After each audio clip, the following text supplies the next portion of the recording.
What's up, y'all? My name is T. Shaw, and this is Brewin Black Podcast, where the contents we serve you is authentic, vulnerable, and relatable. That means we serve you with no cream and no sugar. I guess I like my coffee black.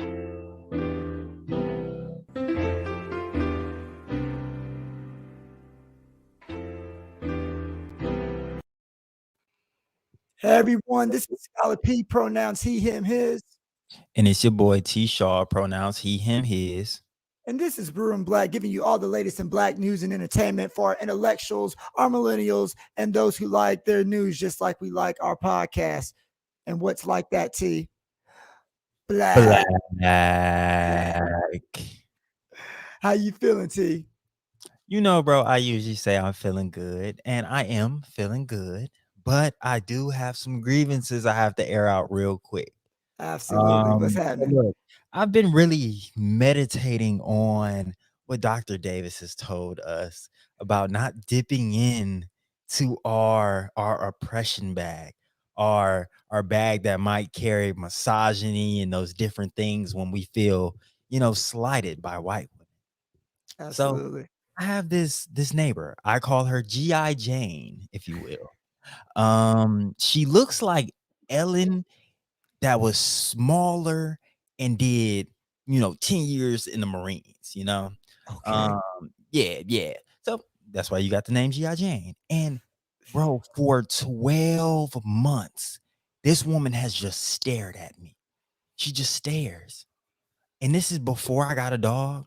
She would just stare, bro. I would make eye contact with her. Anytime I see somebody, I make eye contact with them. I throw a little hey, or I might actually say, "Hey, how you doing? Good morning." Never responded. Never said anything to me. Just stares. I bet you're a racist. Okay, Jane Crow. I feel it. I feel it. So just the other day, had a long day. Niggas, people's pissing me off. So I'm like, okay. I'm trying to decompress. I decided I'm gonna take Deuce outside, take him for a nice little walk.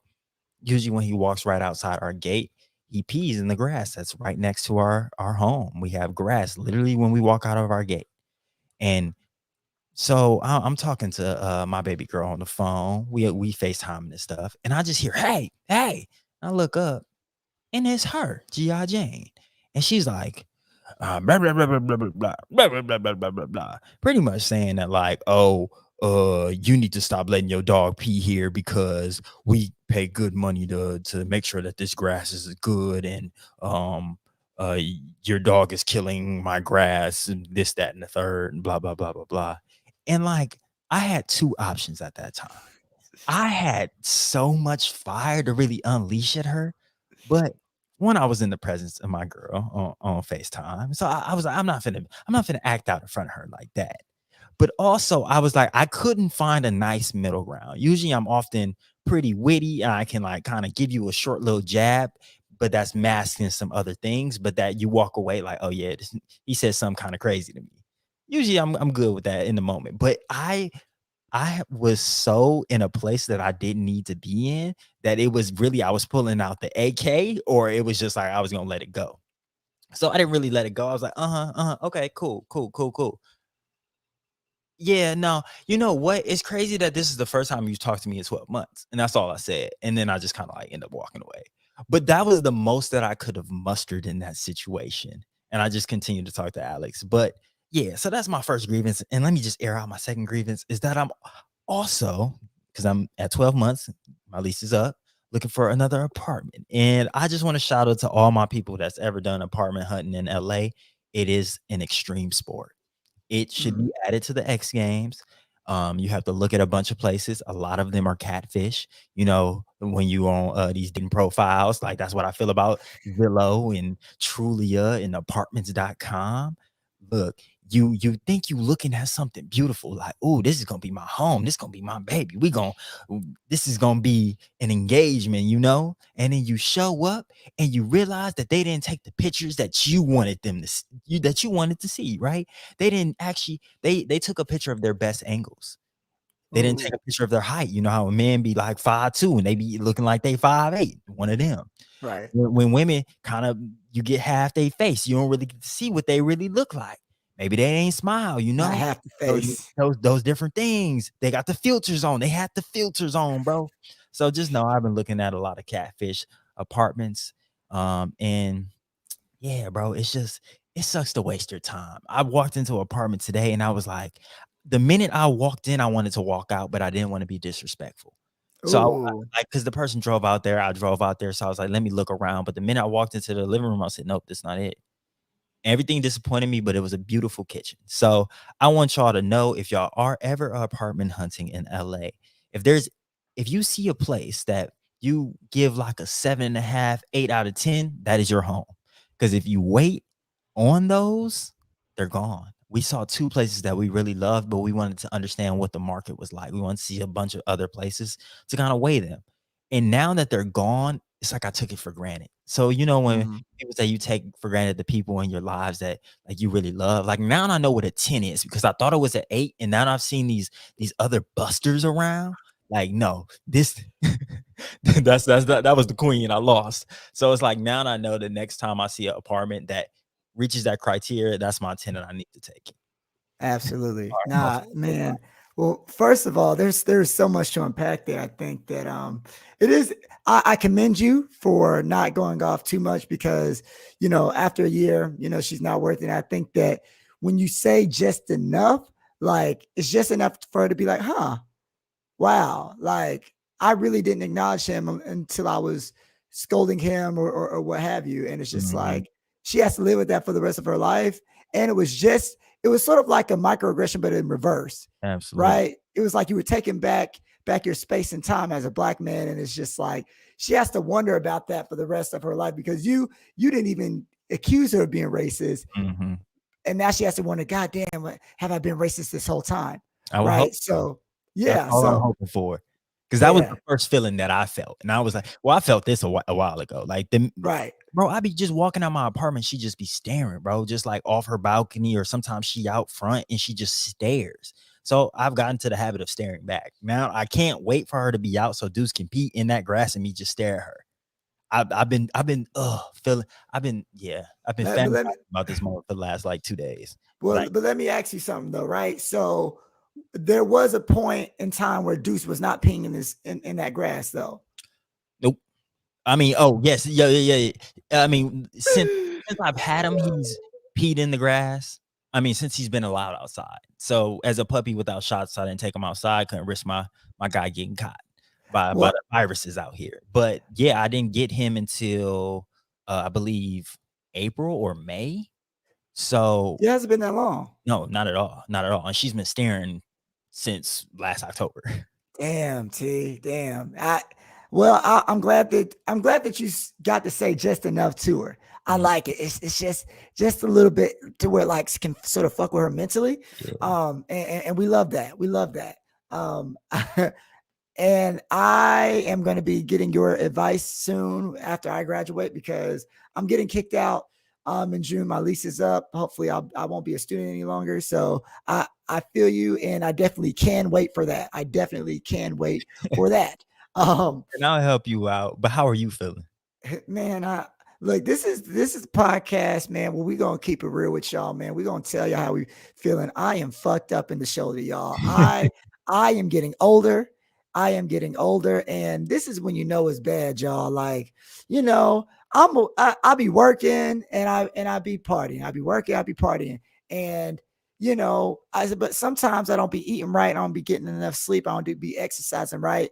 And you know what? God, the universe, whatever you believe in, humbled me this past weekend. Oh, I did not attend HBCU, but I went to HBCU Fest, and I am Greek, so I did hit a stroll. My glasses got destroyed, but I can live with that. That's a memory. That's a that's a proper memory, and that's a proper destruction.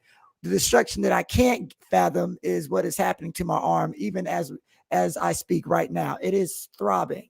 The x-ray said that there wasn't anything wrong, but fuck that x-ray, because I am in pain. So this podcast, we're being honest, this is the closest I've ever felt to an athlete. This is the closest I've ever felt to someone who is elderly. And I'm like, for anyone dealing with chronic pain, for anyone who has ever had issues with pain medication, I get how folks can get into it because this is annoying. Like I Mhm. can't lift my right arm right now without some inch of pain, and it is tragic.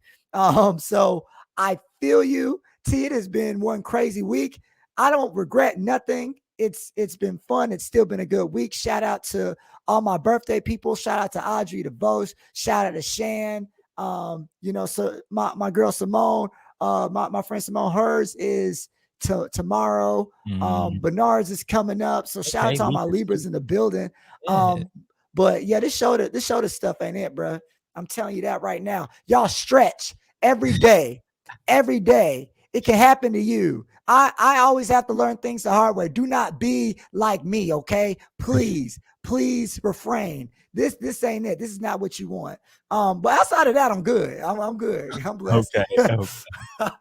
All I'm right. Well, blessed. before we hop in the show, we got to do the land acknowledgement. So this is the land of the Gabrielino and the Tongva. This Yeah, is stolen land. This is colonized land. And we will always, always, always pay those respects. And I want y'all to know that Indigenous Peoples Day just passed. And this is absolutely. why we have to do this. Taking back the name, right? Because it went from Christopher Columbus Day to Indigenous People Day. It is unfortunate that LAUSD does not recognize or like they don't recognize Indigenous Peoples Day. I don't have the prior information, but I believe that they recognize Christopher Columbus Day at some point. So I believe that those students deserve the day off for Indigenous Peoples Day. But I'm gonna get off my soapbox right here. Yeah, no. Bump Christopher Columbus and everything he stood for and all the people who supported him or still support him now. Mhm. But yeah, also, yeah, I'm glad that you brought that up, especially with doing the land acknowledgments. We shout out to the indigenous peoples. I couldn't begin to imagine. Black people were stolen from their homelands, but indigenous people are reminded every day that their land was stolen, that their home was stolen. So, shout out to them. And we love y'all and we support y'all for real here at Brewin Black. And right now, what we're going to do is jump into something called our espresso shots. All right. That's when we give quick updates on things that are happening in the world. And recently, Kim Kardashian was on SNL. And she had a dialogue, and I'm hearing good things about the dialogue. What was, because you listened to the dialogue? Yeah. What was that? What did it entail? Why are people saying good things about it? I think that so I'm pretty sure that Kim K didn't write these things, but I do think that they were executed at a very high level. I think she did an amazing job in her little monologue. So we just wanted to take a quick second to like really shout her out for that. I thought it was hilarious. I didn't know she could be funny. I don't know who wrote it, but I think that the punchlines she delivered were flawless. The one thing that really stood out to me was she faked like she was gonna say that she was gonna start open her campaign and that she was gonna run for president, but she was like, "No, I'm just playing. There's no reason to have 3 failed politicians in my family," referencing Caitlyn Jenner and Kanye. I was like, "Oh." So I thought it was hilarious. I just want to give her a quick shout out. Hey, shout out to Kim K. Keep doing your thing, keep making people laugh, keep building your brand. We salute you. But with that being said, we are now going to enter into something called our light roast. And for those of you who don't know, our light roast is when we critique someone or something in society for some of the BS that they might be taking a part in, and we try to give some constructive feedback and criticism, but some of y'all don't deserve that. And this week, John Gruden, reports came out that he had some racist and homophobic email exchanges. And he is now stepping down as head coach of what is it, the Raiders, right? Las Vegas Raiders. Yeah, Las Vegas Raiders. So, T, what are we thinking about that? This had been going on for like 10 years. What do we think about that? Is it a lot? Should this be happening? Should this not be happening? Like, what are your thoughts on that? Yeah, and definitely let me give some context. So John Gruden is just like you said, the coach. Well, was previously the coach for the Was no. for the Las Vegas Raiders, and he decided to resign on Monday after the New York Times reported on his history of misogynistic, racist, and homophobic emails. Just like you said, it dates back all the way to 2011. And this investigation started because there is an investigation into the Washington football team, that they have a toxic work culture. And so one of the people that John Gruden had been emailing is what's his name? I think I had his name, but he was the president and the GM, I believe, of the Washington football team over these past years. So John Gruden was using his public email or his like personal email, and his friend was using his work email, like his Washington football one. So this is how they discovered all of these tweets. On Friday, the first tweet became public, and it was an email saying Demaris Smith. He changed his name. I think it's uh Demaris Smith, but he called him Dumb Morris Smith, and said that his lips are the size of Michelin tires. Um, so Yo, yeah, Mr. Smith is a yo. black executive director of the NFL Players Association. And this came out on Friday, bro. But this blew over. I gotta admit that this blew over. People because it was 10 years ago. People felt like he shouldn't be fired for this. It was too long ago. And his response honestly was that, like, that's not what I meant. I don't have a racist bone in my body. I say that people have rubber lips when they're liars. That was his thing. And there were enough people that kind of got behind him. Either they said that he wasn't in the NFL at the time because he was an ESPN analyst, or that it was just too long ago. So I think that does bring up one like question, like, is there a what's the word when, like, in law, when it's over a Statute of statute? Yeah, limitations. statute of limitations. So is there a statute of limitations on saying things like that? I guess let's open it up with that first question. It can be. I think the statute of limitations is extremely relevant for things that you've done. So, like, Mm, if you're married with kids and it's 20 years later and you're a rapist and they take you to jail for that, I mean, what, like, hey, you raped someone, you did yeah, something that's sort of like irreversible. You yeah. like you can learn, you can become a better person, but you still did that, and you, Mhm. like, really, traumatize someone forever. Like, you can't You should reverse that. atone for that. Yeah. Now words can also be that harmful. You know what Mm, I'm saying? We know that words aren't weak things in and of themselves. Um, I don't know. I think that I'm not mad that he's going. I don't think he left because he thinks he's racist or that he's even apologetic for what he did. I think that in sports, as a lot of you all know, the longer something stays in the news and the media, the more of a distraction it is for a team. And so he probably just said, you know what, I'm cool. The man is old, rich, and white. I think he'll be okay. Like, I don't have that type of, like, he knows he can, ride away into the sunset, and he'll get hired somewhere else. mm. Because even if he was a blatant racist, like, he'll get a job in America like that easily. All So there's not really, I think he might have cared about the organization enough to not want to be a distraction. But in terms of a statute of limitations on things that you say, it depends on what your goals are. Like, if you admitted to doing some horrible things, like, yo, I killed 20 people 40 years ago. Yeah, like, nah, like, you Yeah, did that. You yeah. gotta, but for these thoughts and stuff like that, I think it gets tough because now you have to go back on everybody. Like, Mhm. I know I've said, like, at one point, I think when I was in undergrad, someone had me believing that, like, black on black violence was a thing. And I was going on Facebook talking about it. And even back then I had friends check me, but, like, if someone pulled that up now, I'd be like, well, dang, like if, like, we get a big show and then I go viral for something I said five, In 6 years 2011. ago. Yeah, yeah. You know what I'm saying? Like, should Mhm. we not have our show no more? So it's a really, really tough spot. Okay. Can I add some And more information for you? yes, All right. yes. So that was just what happened on Friday. So that came out on Friday. People, it was an uproar, but they kind of let it go. He played and coached on Sunday. Still had his job. On Monday, it comes out that he actually hit a grand slam of offending people. He did a clean sweep of offending people, as Adam Scheffner said. So it came out that he used the F slur, so that slur that is used against like the LGBT community, against Roger Goodell. He called him the F slur. He called him clueless and an anti-football women's parts, women's gender. Right. Yeah. You know what I mean? So he used a number of homophobic slurs, not only to talk about Roger Goodell, but NFL owners, coaches, and reporters. He passed sexist memes of women refereeing, talking about essentially women shouldn't be referees and they're not qualified to do so in the NFL. Um, there was also just hateful language that he talked about with Caitlyn Jenner, making fun of the fact that she won the Woman of the Year award after transitioning in 2015.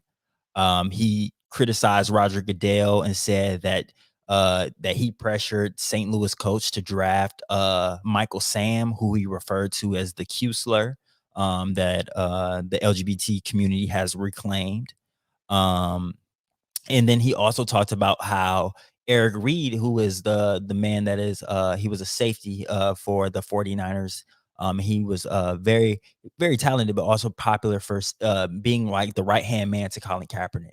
And essentially said like, yeah, he should be fired. He should not be on anybody's team.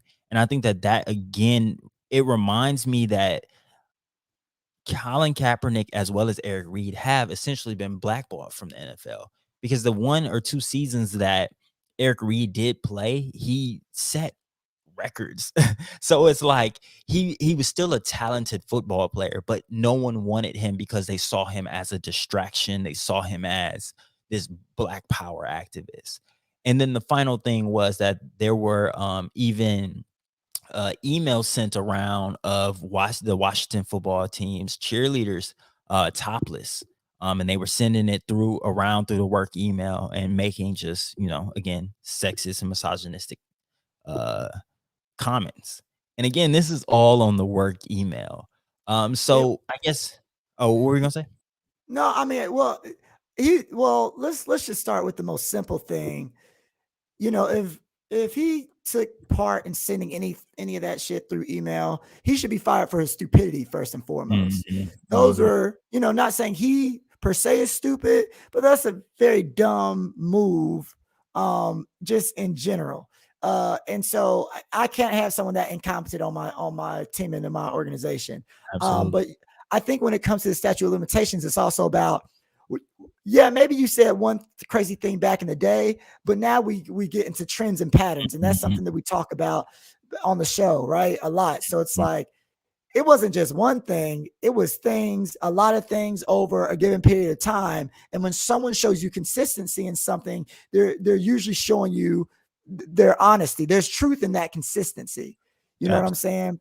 People show you who they are if you give them enough time, because they'll repeat it over and over and over and over. I love cinnamon rolls. I cook those every chance I get. I was at the doctor for my shoulder thing I thought about. I was like, where's the Cinnabon? Why? Because I eat cinnamon rolls. And like that's just who I am. I'm gonna find a way to get a cinnamon roll if there's pastries involved. Yeah. But if you find a way to like spread hate whenever you can, and not only spreading hate, but like spreading through the work email, which is unprofessional. Like, come on. And sharing your thoughts, feeling safe enough to share your thoughts. So now I gotta, right? So now it's like we gotta look back at all these different things, all these different moments, realize that he never learned from it, realize that he never necessarily made amends for it. And the only reason that he's stepping down now is because he's been outed. You know what I'm saying? He's finally been outed. So I think when it's patterns and trends, people have a right to question like his character. Because even me, when I was talking about black on black violence, I said that stuff once and never mentioned that stuff again. Like, but it wasn't a trend of me going on Facebook saying crazy stuff. So I think that there's no proof that he's grown, and there's plenty of proof and recent proof that he still has these dangerous biases that can impact people around him. So he got to go. Absolutely. And I think that was a great point that you made, that there's no proof that he grew. There's proof that you've grown from that statement, right? I think black on black crime being a issue or a topic has it had a hold on people through like 2013, 2015, right? Yeah, Until yeah, we got to really understand the root of black on black crime. But like it was in people's campaign speeches, right? Like, oh, we can't care about this until we care about black on black crime. But no one talked about white on white crime, Latino on Latino crime, Asian on Asian crime. They didn't contextualize it. But just like you said, like you've gone to universities and you've studied things and you've read books, like you've atoned for those things and you've changed your perspectives. There's nothing here that shows me that he's done those same things and he's yeah. been rewarded. Right, because I'm gonna tell you, like, even as and I didn't say anything about black on black crime within the past 3 days or the past week, Mm-hmm. because that's the thing. Because like I didn't catch it at first when you said it, but like he made these comments last Friday, like or like No. This was they came out, but these were a series of emails between 2011 2018. So it's, I mean, still 3 years ago. yes, yeah, and it's just still rough. And like these are just the things that we've caught though too, Mm. right? Because Yeah. this it's not even like he came out and said, "Hey, look." Like, and I sort of get why you went, but like it's not like he came out and said, "Hey, look, I've grown. Like I've said some things, I've done some things." You know what I'm saying? Even with the Black Lives Matter stuff, George Floyd. You correct me if I'm wrong, T, or our audience, but like I never remember John Gruden saying anything, stepping up, At all. being in support of his organization that has black bodies that make him help him make hundreds of millions of dollars. Mhm. He never said anything. He never said, "Hey, as a white man, like, you know, I've said some things that I'm not proud of, and like I have to look inward of myself." So now when this stuff comes out, it's like you weren't anywhere. Like even if you were saying some ally shit before, I could even be like, well, maybe he's grown, but it's like you had to get caught. And on top of that, the Raiders was the organization that we had like roasted when they tweeted after the Derek Chauvin trial when he was like when he was found guilty. They tweeted, "I can breathe now," or something along those lines, right? So it shows you that that organization was already off track, and I think that it that all together talks about, to me, it shows me that there is a culture in the NFL and at other organizations, right? But this NFL, this institution specifically, that this is the problem with the lack of diversity. Now, because if you look at like the people that were mentioned in these threads, it were not only was it John Gruden and the GM and president of operations at the Washington football team, but it was also like white business owners and owners of these major franchises and essentially power players, people with money. So it's like a old boys club, right? And then we think about how black players make up about 70% of NFL rosters, and they're our biggest stars in the NFL, but there's only about 5 black GMs. There's no black owners, like majority owners in the NFL, and there's only 3 out of 32 black coaches, knowing that there were about 7 to 9 open slots this past off season. So that to me tells me that there is a just intrinsic problem with the NFL. Because imagine if they did have women and LGBT people in these front offices that are ingrained in their calling shots and things like that. Things like this wouldn't fly. But when you do have white men up there, that's what the patriarchy really is. And it gives them a free pass and a free reign to go through this. So before we transition off this topic, I just want to leave y'all with a quote that I saw from the New York Times. And essentially, they said that the league can write as many anti-racist slogans in the end zones and add as many rainbows to its social media accounts as it wants, but the hypocrisy is evident in its actions and the actions of their decision makers.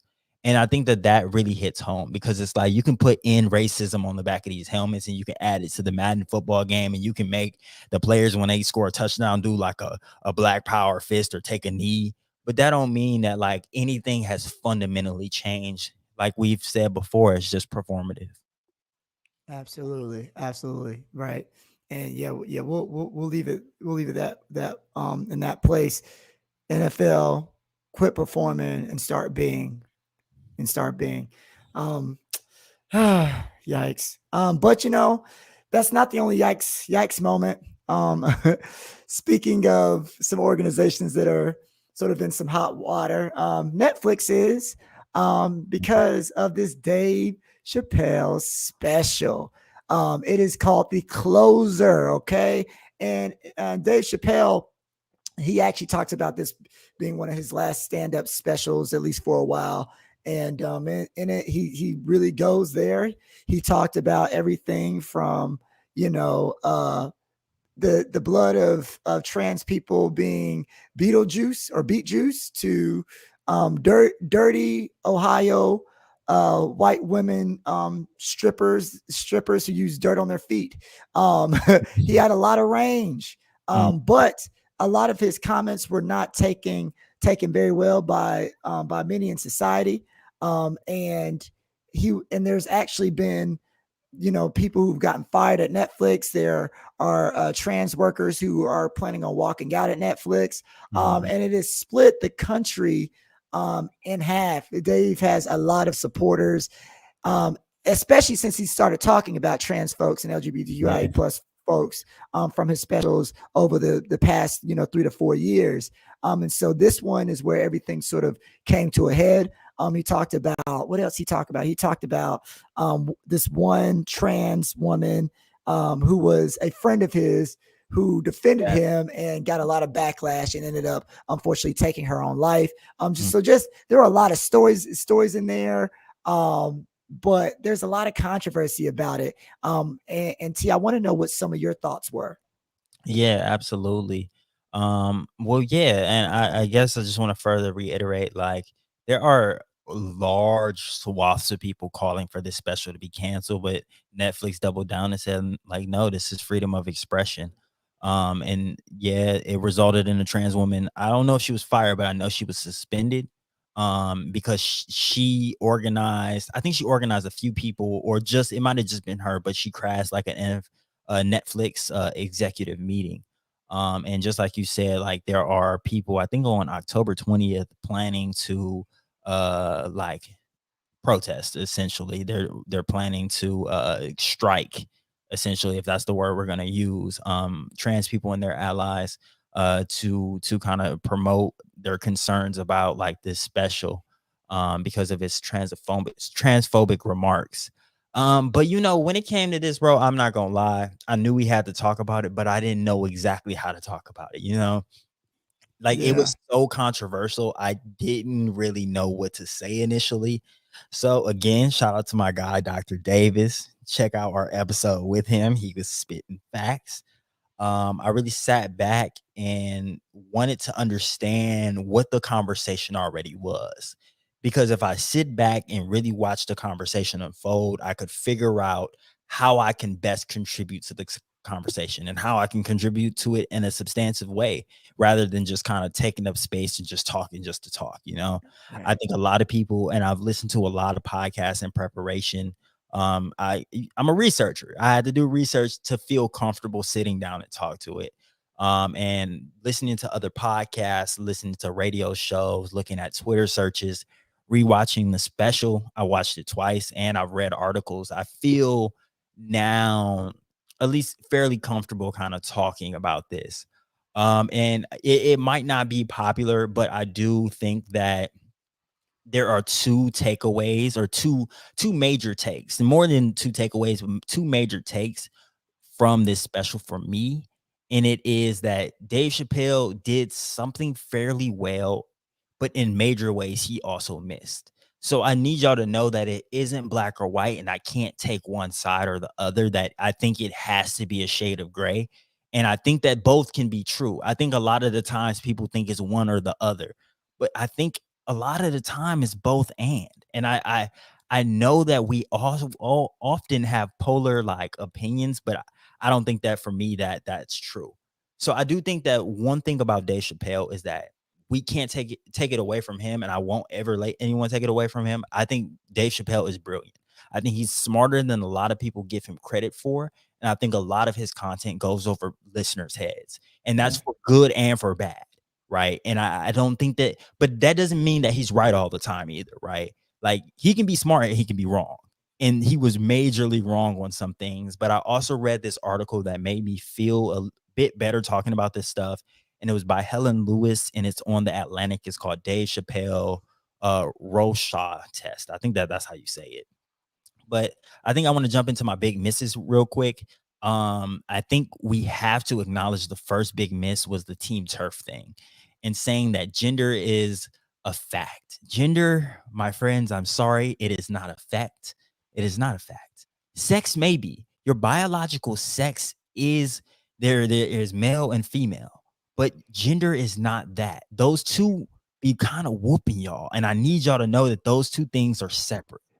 And see, just real quick too, like even with the sex, people, let's just so y'all know, there are some people who are literally born with a penis and a vagina, Yeah, and the doctor makes that decision at birth. So absolutely. even like so it's not even some people don't even get that type of option. Like, you think it's a boy, you think it's a girl.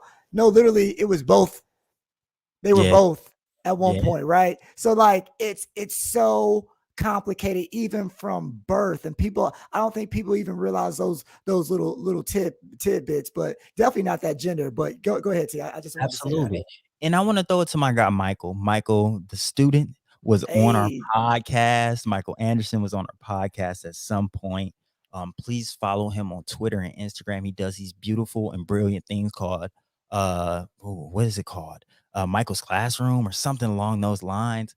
He breaks down a bunch of different concepts, and in this one, he broke down gender, and I feel like he knocked it out the park. So rather than trying to explain it ourselves, we're gonna pass it to an expert. So give me 1 second to pull that up so we can listen to how Michael breaks down gender, and then we can jump off from there.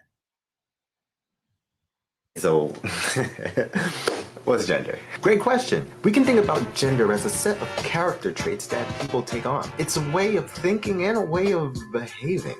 And in our society, we categorize certain character traits as being more masculine, feminine, or neutral. Over time, the traits that match up with being feminine or masculine have changed because gender is largely a human made-up thing and not something we're born performing. But unfortunately, gender exists inside of a larger thing called patriarchy. Oh, I got you. Kids, patriarchy is a system of domination that believes that men have natural born power and rule over women and society. Okay. So I think that was a quick crash course on gender. And I think it's important for us to understand that to be a man does not mean to have a penis. And to be a woman does not mean to have a vagina. Because if that's what it meant, like the biggest men would be the biggest men with penises, right? And we know that some men don't really show up in that way, right? So we need to understand like that masculinity and femininity they are social constructions that often shape and change depending on the times. The things that say that you're a real man, they have changed over the past few years, right? They've changed over history. And the same thing with like feminine traits and things that are required to be as women, right? So people self-identify with these things. They see these things in themselves, and they identify with these like labels, and it's a man or a woman. Those are social constructions because as a society we have kind of put it together to what it means to be a man or a woman. So, absolutely. well, do you want to jump in? Oh, I mean, yeah, I think it's obvious that, Dave doesn't have that understanding of what gender is, and that it's more of a roles that people have versus like you being a man or a woman or whatever.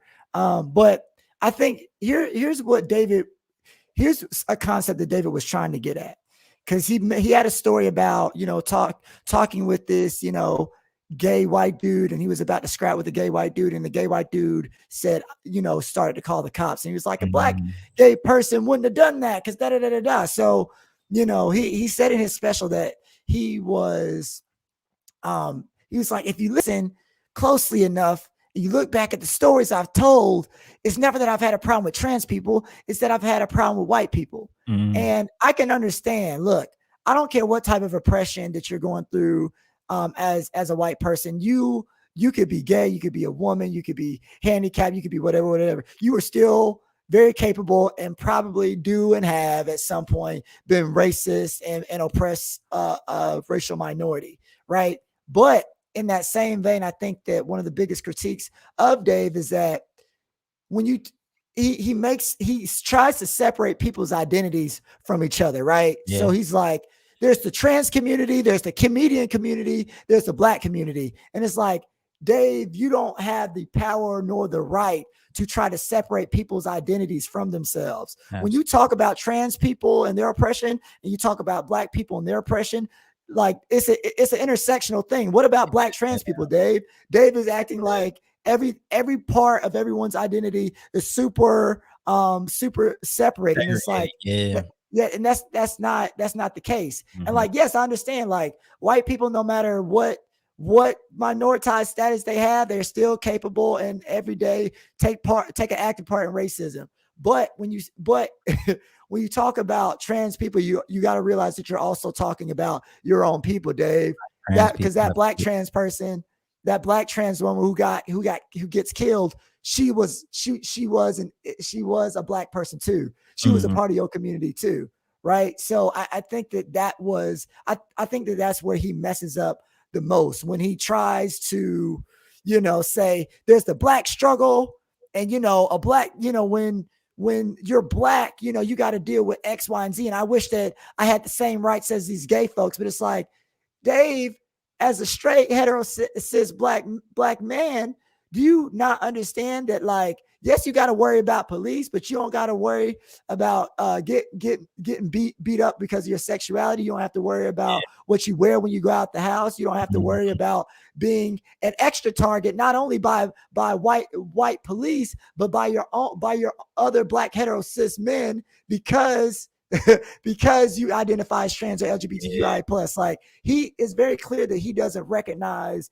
his own privileges even as a black man, because he says if you're black, you're going through all the oppression, and if you're black, all of us go through the same exact thing. And it's just like, no, he doesn't understand.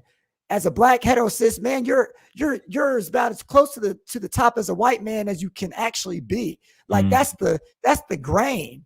That is the grain, and not because you actually are better than people, but you are perceived and treated as better than people. And I think Dave's comedy sort of lacks that understanding. And who else is supporting him?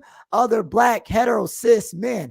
You know what I'm saying? Other black hetero cis comedians, rappers. And to be honest, T, I think that as a close to middle-aged man, this is a perspective that a lot of black hetero cis middle-aged men have. Absolutely.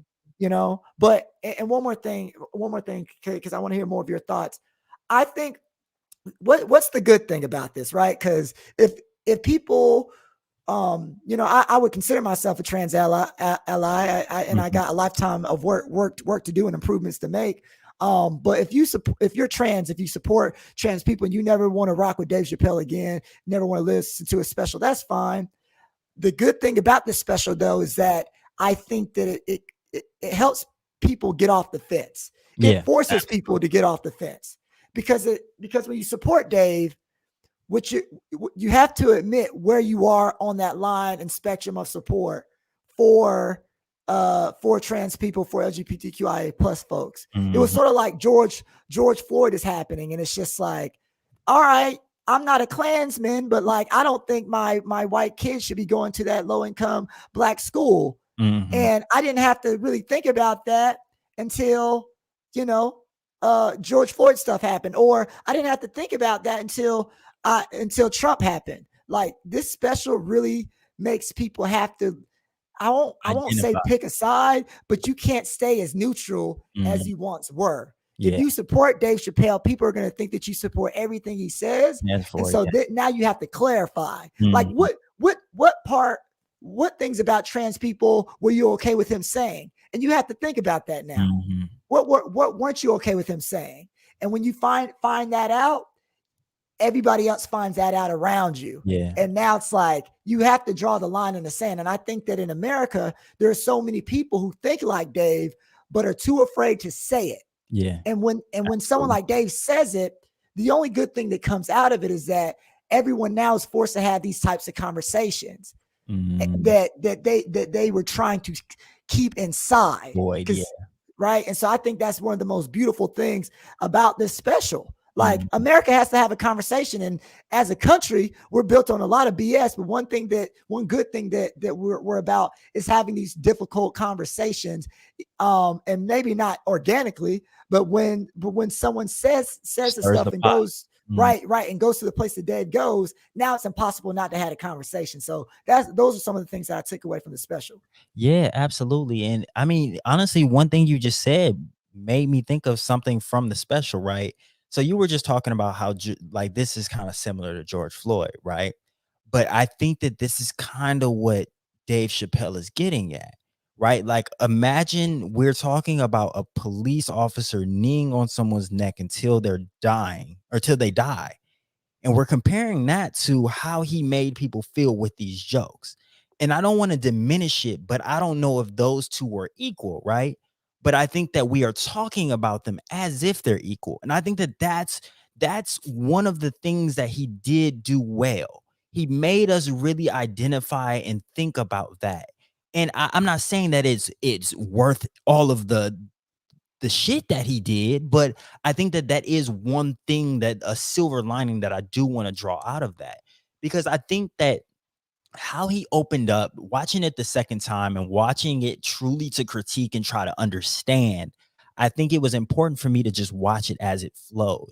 And I saw how he opened up. He opens up by saying, like, this is going to be my last special for a while, and I'm coming with I'm coming with an objective. And he kind of knew how it was going to go because he knew what he was going to say. And reading through this article, it made me really realize that he was taking shots at everybody from the jump because he wanted to see what people were going to laugh at. So he took shots at COVID. He took shots at Asian people. He took shots at like Israel and Jewish people. And then he follows up by taking a shot at black people. And he talks about Clifford, the big black nigga. And he talks about police brutality and how they show up and shoot him and everybody laughs. He uses that to follow up to the DaBaby thing. I don't truly think that he was caping for DaBaby, even though there was a lot of like things on the Shade Room, like those little clips, everybody was taking it to say, kind of show that he was supporting DaBaby.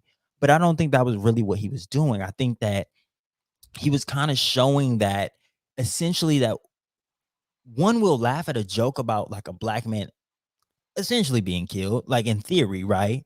But also that we didn't care enough about DaBaby killing this black man, but we did care about what he said about the LGBTQ plus community. And I don't think that either one are right, but I think that one didn't get any acknowledgement. And listening to some podcasts, someone was like, well, we just didn't know, so that's not fair. But I think that that made me really think about, why didn't we know that, right? I think a lot of people found that out then. And I only found that out because around the time that he said this stuff, the cousin of the girl, or the cousin of the guy that got shot, so she was a woman, she was like, well, since we talking about how effed up DaBaby is, let's talk about how he killed my cousin in the Walmart parking lot. And then she goes through and tells the story. She's like, well, since we care about canceling DaBaby now, like, let's really talk about this. So I thought that was super important because it's like, he wanted to show how we are. He wanted to really understand and also show people and show people in kind of these reactions, like what they're willing to react to and how they're willing to react to it and what they'll truly be offended by and what people will truly try to cancel you for. And I thought that that was interesting. I don't know if that was the best take, but I think it was an interesting approach. Yeah, it's interesting. My only thing with it is that, like, so I had heard about this DaBaby shoot. Well, first of all, he did it in Greensboro, North Carolina, which is like is like where I'm from. So I had heard about it. Now, according to DaBaby, and this is the difference for me. Now, I'm not saying DaBaby was telling the truth here. Maybe he was, maybe he isn't. I know he's not in jail, but you know, that could just be great lawyers. He said he did that in self-defense. Now, that could be BS, but I think that it's also interesting because it's like, even in that vein, to pay attention to that would almost be to like give credence to like, oh, this man, well, like, would that be to give credence to this idea of black on black violence? Because it's just like, it's like, oh, the baby, look at this black on black violence. But it's just like, if the man was defending himself, it is what it is. And I think that what happened was that, well, this is how I thought about it in my mind. If the baby was telling the truth, it's like you were defending yourself from harm versus you saying harm and causing harm to someone else, even though it was verbal. Now, I do agree with this idea of like black people are disposable, but I think even with that, I'm just like, I think America looks at black people as disposable things. And so when one dies, America doesn't pay attention. They don't respect it, right? But it's just like, you talk, it's like, okay, Dave, but like, my thing is that's a whole separate conversation in and of itself that has nothing to do with like calling someone by their pronouns and some of the stuff that Dave was saying. Absolutely. So I'm just like, go ahead. I was just gonna say, I don't want people to take away that I'm caping for Dave. Oh, no, I want to pull out all of the things that I got from it. And I think that reading this article in the Atlantic definitely helped me do that. And actually I did skip over the few other things that I felt like he missed in the special. So let me go back. I do think, just like you said, that he had no analysis of intersectionality. He showed that he kind of understood it when he was talking about the big white man that called the police on him. He was like, a black person would never do that because they understand that we're all Clifford, right? So I think that he scaffolded all of his jokes, but in a lot of the things, just like you said, he didn't have any intersectional analysis. He poses the LGBTQ plus community as white people for the most part. And even feminists, like for the most part, they're identified as white people. And I know people do that with feminists in general, based on their exclusion of black women throughout history. But I think the LGBT community is a little different in that way. But I do think the biggest problem with this, not only the black friend trope, because it's like he did that with a trans person. That's what I feel. It's like, oh, I had a trans friend. I think that he kind of fell into that trope.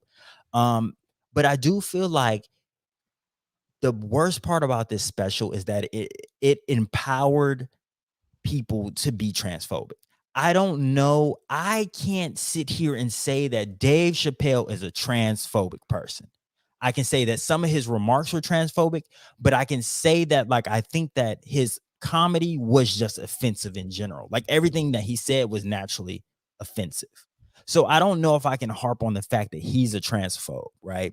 But I can say that the people that I feel like misunderstood some of his comedy and some of the humanizing factors of trans people that he did do in the special with let's not even say people, the humanizing thing that he did with Daphne, his actual friend. I think that people ignored that and used it to be transphobic. So I have a few tweets that I really want to share that I found.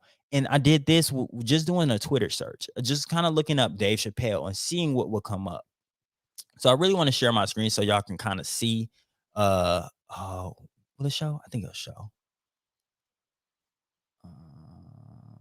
Oh God, I don't think it's gonna show. Okay, never mind. I'll just kind of read out some of the different tweets that people were saying. So I see one that says Dave Chappelle can't be canceled. There's another that took the showrunner from Dear White People, who's a white trans woman. They said that this is a woman, this is the woman that's trying to cancel Dave Chappelle, and they zoom in on like her crotch, and they like, oh, this person needs hopes and prayers. People were saying like this is a classic example of people just being offended and don't really want to face the truth of the world. People saying that, oh, people just can't take a joke and you just can't laugh at anything. So I think in the comedy, the special, I think that how I feel as if people didn't understand some of the benefits of the special. I think that they took this to be transphobic, and I think that that's one of the major problems from this special, is more of the response that people like, that it empowered people to do. But I do think that there was a good amount of the comments that were just egregious, and it was extremely offensive. And I think that that's really some of the biggest problems of it.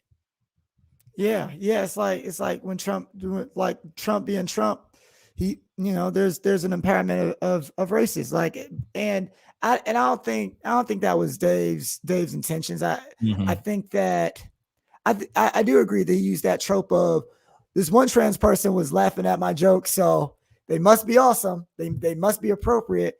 And yeah, I understood what he was going for, and you made a good point about like if I think by the end he was sort of telling you, and I could tell by these stories, most of these people that he interacted with were white. But like, if that's how you feel, Dave, say that shit. Say white gay people. Say white trans people. Like there is a very, very distinct difference. Like he talked about Caitlyn Jenner being the woman of the year, right?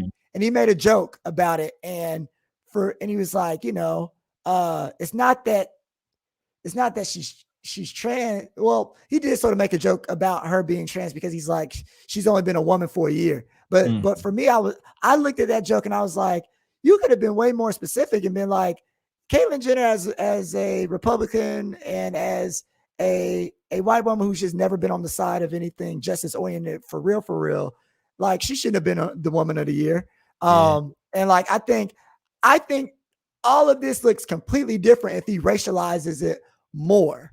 If you're talking like, because maybe you have an agenda with white gay people, but like you can't talk about that whole community because once again, it's just this assumption that it's like black people on one side and trans people on the other side, and you're not identifying that. No, it's like white trans people with power. Just like you can't say women are doing something. No, white women with power, there's a reason that black people feel a certain type of way. And it goes back to that interaction that you had with that woman, right? An older white woman. If that was an older black woman, I swear to God, even if she was rude to you, you'd be like, but yikes, I'm not, there's just a level I'm not going to go to with you probably. You know what I'm saying? And I think that he could have done a better job because I don't think he's getting dragged in the same exact way. But I think to your point as well, there are people that he emboldened. I just don't think that it was his goal to embolden those people like it was Trump's to embolden racists. Absolutely. Like they were a part of his campaign plan. Like it was like, let me really activate the most harsh racist. Whereas with Dave, he's just like, I think that this is how Dave feels. And he's speaking and he doesn't give a crap what anybody thinks. And it just so happens that other people in their defense of him want to be actively transphobic and they've been waiting for an excuse. And so like, his comments were transphobic. But I think my biggest takeaway is, he touched on some intersectional points, but I feel like he needs to understand the black trans experience just a tad bit more. Yeah, absolutely. Yes, white people will always call the police on you no matter what the minoritized status is. Like, it doesn't matter. Anti-blackness is in everywhere and in everyone. Absolutely. But like, quit saying you are jealous as a black person of the justice that LGBTQI plus people get, because black trans folks don't get that justice, Dave.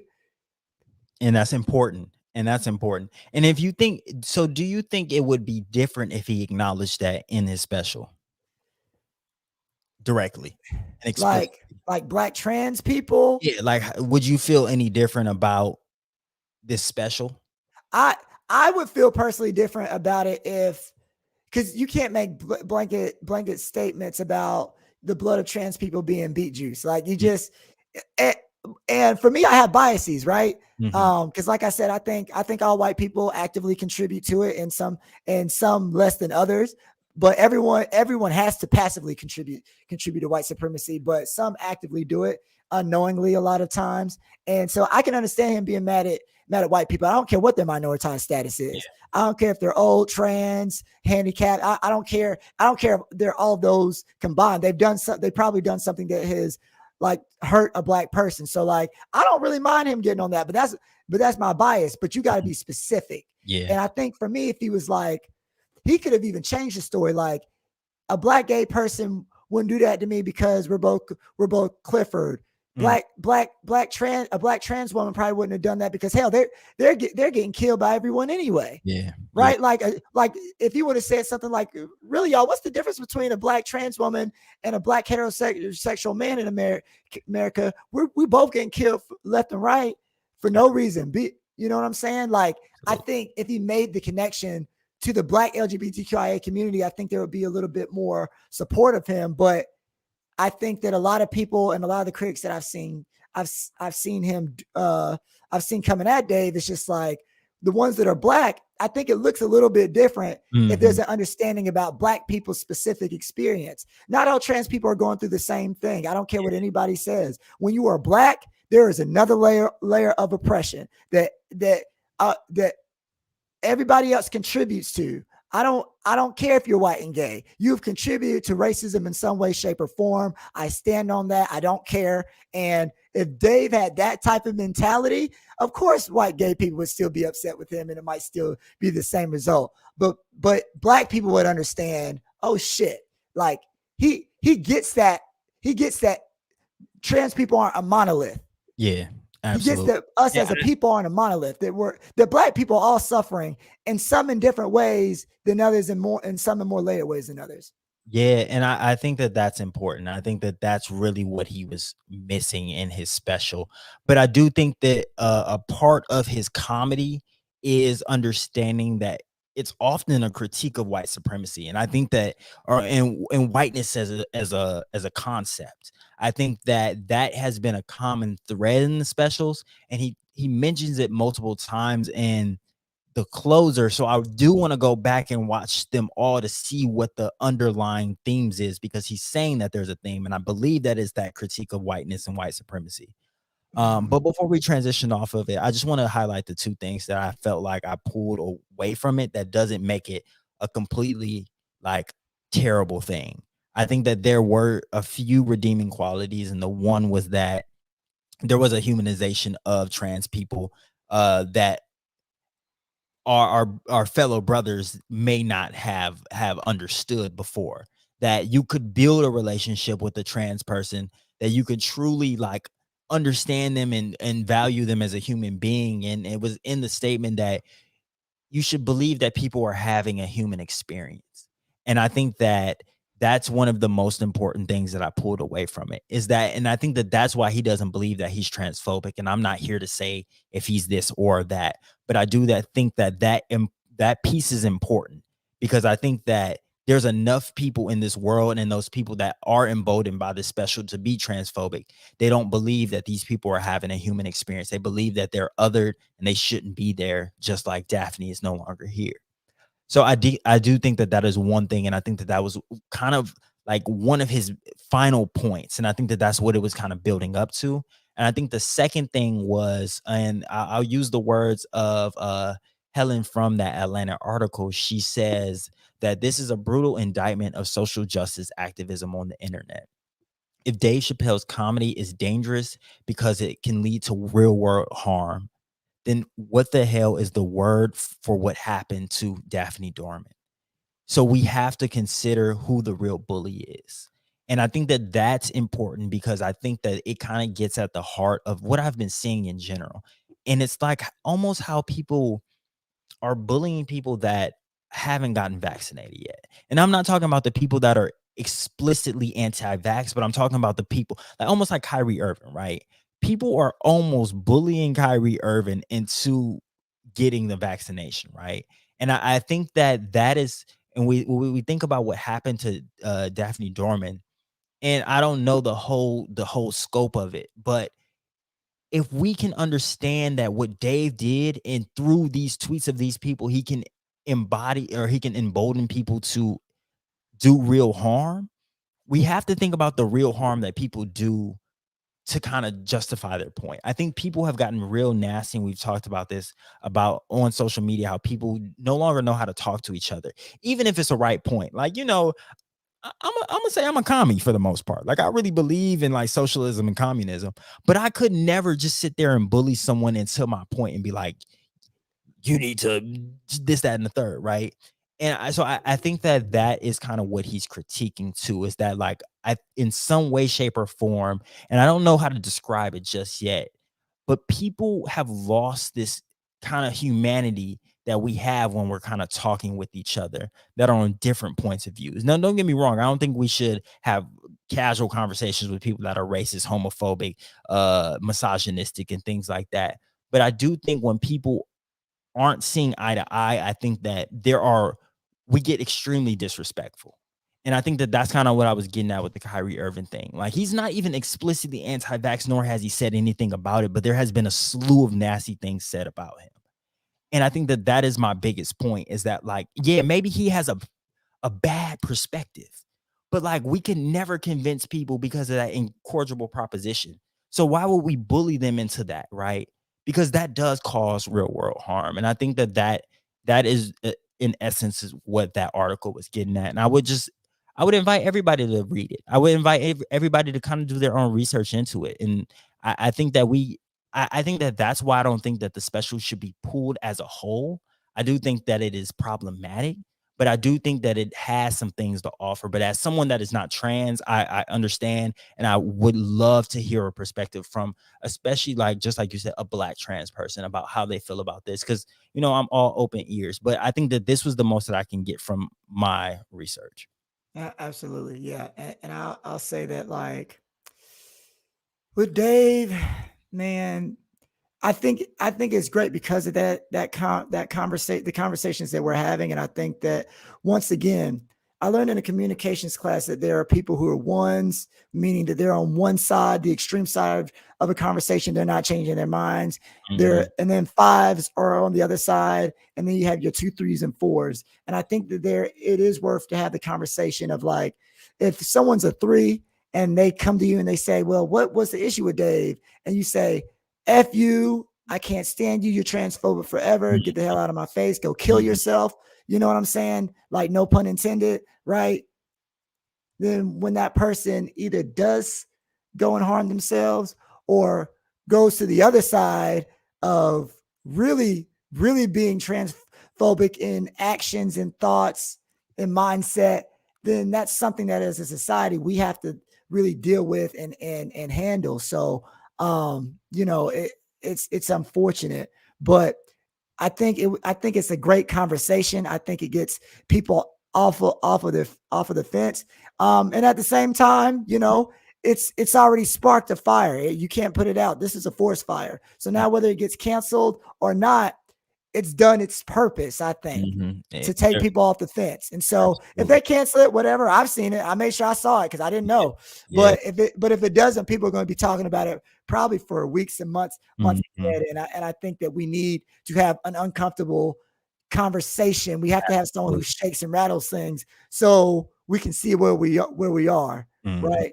We need some ricochets, because we need to. If you got a bag of marbles, you need someone to shake it and let it all out, because guess what? Not all the marbles are going to stay in the same place. But when you have all the marbles in one bag, it all looks organized and clean. But guess what? You scatter that stuff out, you'll see, oh, this ball landed here. This ball landed Mhm. here. And there are a lot of different factors that control where that ball lands. So where does yours land? Where does yours land? Y'all let us know. But speaking of where we land, Gavin Newsom, Governor Gavin Newsom, landed in a good spot a couple weeks ago, and he's doing some real progressive work. He said, "You know what? I got a second chance. I'm a push all this legislation I can." And so we got to give Gavin Newsom our spotlight, and our spotlight is when we show credit and love to someone who's doing something good in the community. We had to start off with the light roast, but we like to end with something positive. So, T, tell us about what's going on with Gavin Newsom and all this legislation he's passing.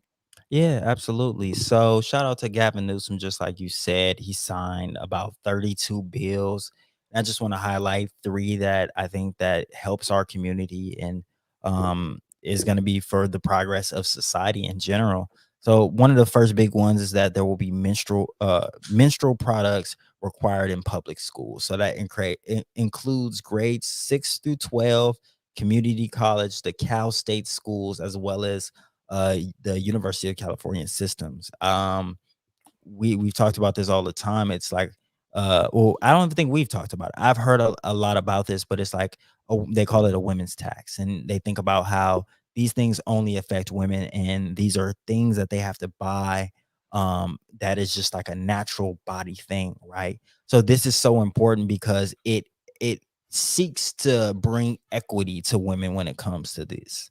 I think another big one is the ethnic studies requirement. Shout out to Gavin Newsom for this.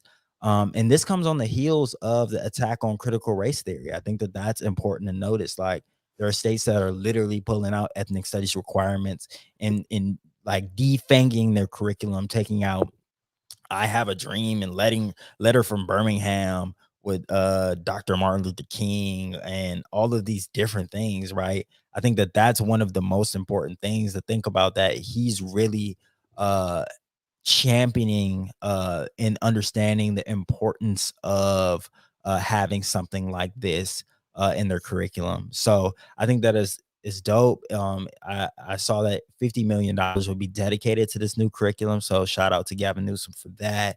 And this will become a requirement. Unfortunately, it's a minute away.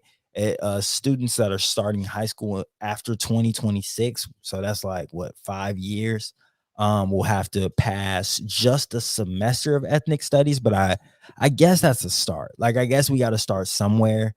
It's unfortunate that it's 5 years from now and it's only one semester. Like, if it was 5 years from now, it should be like 2 years of ethnic studies. But we're gonna take what we can get for now.